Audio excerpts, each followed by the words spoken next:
Welcome back to the Handsum Gambler podcast. It's me, the Handsum Gambler. This week we were headed to Perth, Australia for UFC 260. This is a stat card and I'm looking for all greens. Big bounce back spot for myself. I'll tell you about that later. But first we have to rewind time and recap UFC Noche, where I went 0-4. This was by far my worst card of all of 2025. I missed so bad that I wasn't even handicapping fights. I was donating money to Vegas like it was a GoFundMe. The recap was bad, horrible, and worse. Let's talk about it.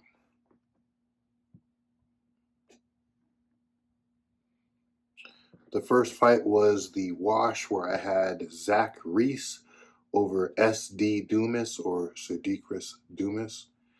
That fight was ended due to a brutal groin shot. It wasn't even a fight, it was a crime scene. That was one of the nastiest groin shots I've seen in a while. From what I understand, I was reading some articles, SD could not use the restroom Sunday or Monday. So hopefully he's getting back to normal, and I wish him a speedy recovery. He's a very entertaining cat, and I do enjoy his fights. Fight number 2 was the Dustin Stoltzfus over Kevin Gastelum. Kevin Gastelum, of course, misses weight, keeps his job again, and somehow wins the fight. Very workmanlike performance, but I wouldn't say he turned back the clock. He won the fight. Next up was Rob Font. I had him over David Martinez. Where the fuck did David Martinez come from? This guy looked like a young Wonder Boy Thompson out there. His in and out movement. He had Rob Font stuck in cement. Couldn't get a beat on him. Couldn't get a takedown on him. Couldn't do anything with him. This kid is a monster and is definitely going to be a problem for the division. And he's a lot bigger than what I anticipated he was. So, bad read on my part. Fight number 4 of the recap was Jared Gordon over Rafa Garcia. This was a bust also. Rafa Garcia looked career best. I would like to see him get a contender, as it looks like he's literally peaking. It didn't look like Jared Gordon was declining. It looked like Rafa Garcia was just a much younger, peaking man. So I'd like to see him get a contender at his old age and find out more about how good Rafa Garcia is. And fight number 5 was I took Amanda Lemos to defeat Tatiana Suarez. This was not pretty. Tatiana got her takedowns, but I don't see her having any more title fights in her future. She has peaked as a career, and I only see her regressing from here on out. She did win the fight, but she did not look great doing it. Jumping into the newest section of the Handsum Gambler, we're doing the Fade Parade. I have 2 entries to this week's winning losers. Jose Medina, his career is done in the UFC. I believe this is 4 straight losses for him, and he's never won in the promotion. So look for him to get cut here shortly. And entry number 2 is going to be the Fighting Nerds as a whole. I don't know what's going on with them, but 0-3 in 2 weeks is just a very bad look. All of the guys that have made the Fighting Nerds a known camp are all losing now. And all the people that are coming over to the Fighting Nerds are winning now. Rodolfo Miera went over, it worked for him. Was it Michael Olajacek went there, it worked for him. There was a chick a couple weeks ago, it worked for her. I feel like Jordan Levitt in his last fight trained with him, he won also. So just a lot of fighters that are coming through are winning, and fighters that set up the camp are starting to lose. So I'm gonna hold off and kind of take a step back on the fighting nerds. It looks like they're missing wrestling. Until they fill this hole, they're not getting any more of my money. We're gonna shake off this 0-4-ness and look for a great bounce back week. This is a lot of greens that are going to happen, so be prepared. You really need to tell me. I put in a lot of work on this card. Let's jump into UFC Fight Night 260, Perth, Australia. Blackjack Ulberg, a Dominator Reyes.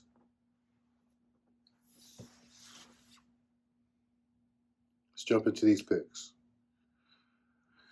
In the opener, or what is listed as the opener, they may change this fight order. As of right now, they are listed as the opener. I am taking Luma Look Boom over Alexia Thayanara. This is a too much, too soon spot for Alexia Thayanara, any debuting fighter. Luma has never been outmatched or outgunned. Her only loss in the UFC, I can't remember who it's to, but it's by decision. I don't believe she's ever been finished. She has world-class Muay Thai skills straight out of Bangkok, Thailand. She's a plus 190 at the filming of this video, and I took a little action on that. I'm thinking about doubling down and taking her by decision because the tape on Alexis seems to be like she's going to be tough. I think the game plan for Luma is to sprawl and brawl, don't get into any wrestling exchanges, and that's how I see this fight going. But if they do end up grappling, I see like Luma's going to have some trickery of her own. Luma's tricky in the clinch. Her trips, her ways to the back from the clinch, her knees and elbows in that area of the clinch. I feel like she's highly underrated in this fight, and you should take the plus money. Fight number 2, I'm taking Jimmy Crute over Ivan Erslan. Taller, younger. His UFC experience is actually his second stint. Superior ground game, superior camp. This is his territory, his own backyard. I'm thinking about not only am I taking the money line, I'm thinking about a sprinkle on the sub prop also in a separate bet.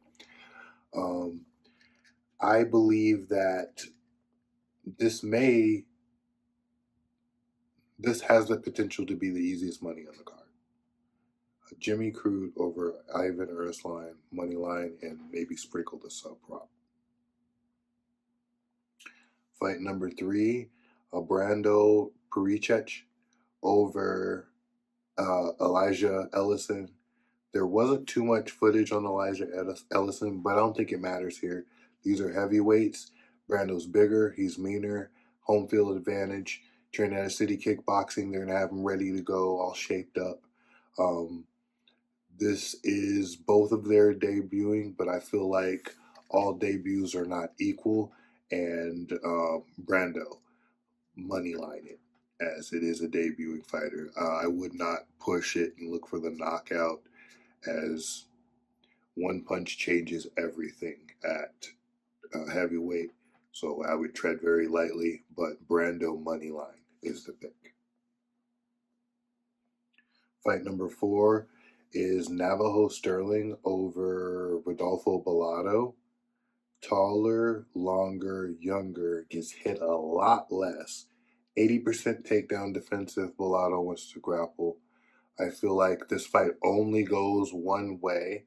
The line's kind of chewed up, but Navajo Sterling is the pick that's going to win this fight. So Navajo Sterling money line. If you want to get sweet with it, maybe Sterling to win round 1 to start, Sterling to win round 2 to start, Sterling to win by decision if you want to look for better odds. I can't even say that you'll get plus money there, but just better odds. And finally, fight number 5 that I'm targeting is going to be the Jack Jenkins over Ramon Tavares money line.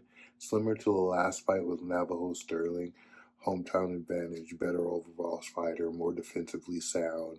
I'm looking for Jack to win this a decision, workmanlike decision, just out volume and just fight, overall fight as a whole. Out fight Raymond Tavares, maybe shoot takedowns when he needs to, and land more volume shots and in and out, get hit less. So Jack Jenkins is the correct pick, money line, and I'm thinking about sprinkling the decision prop. I just can't see Ramon landing the targeted shot he needs to put Jenkins away, and he's not going to have the volume, I believe, to. It's going to be one-shotting his way around, unless he's changed his style up. But the pick is Jack Jenkins.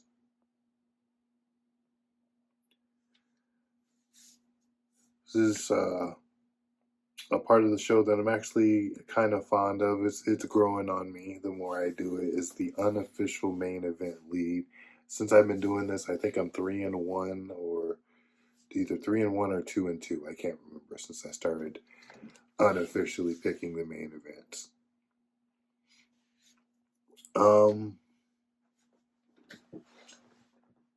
Blackjack Ulberg against the Destroyer, Dominator, Cruz. No. Oh yeah, this is Cruz, but this is Reyes. The pick the pick is Reyes. The pick is Reyes, is Dominic Reyes, to complete the turnaround in his career, and I think it would be ironically cool that it happened after John Jones retires. He's had this resurgence in his career, and I think it continues. I think he beats Carlos Ulberg in his backyard and solidifies himself as a contender again, and he's back. That's the pick. He's been here before, and he cannot let this moment pass. So Dominic Reyes gets it done. Okay, we have made it through another episode of the Handsum Gambler. Remember, the only 3-leg parlay that you need and that I can guarantee.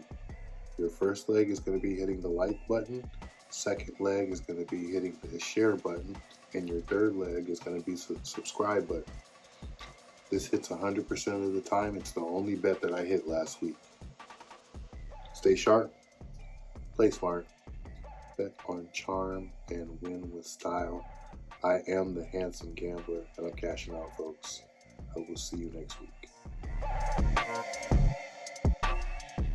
It's the greatest team of all time. That squad right there.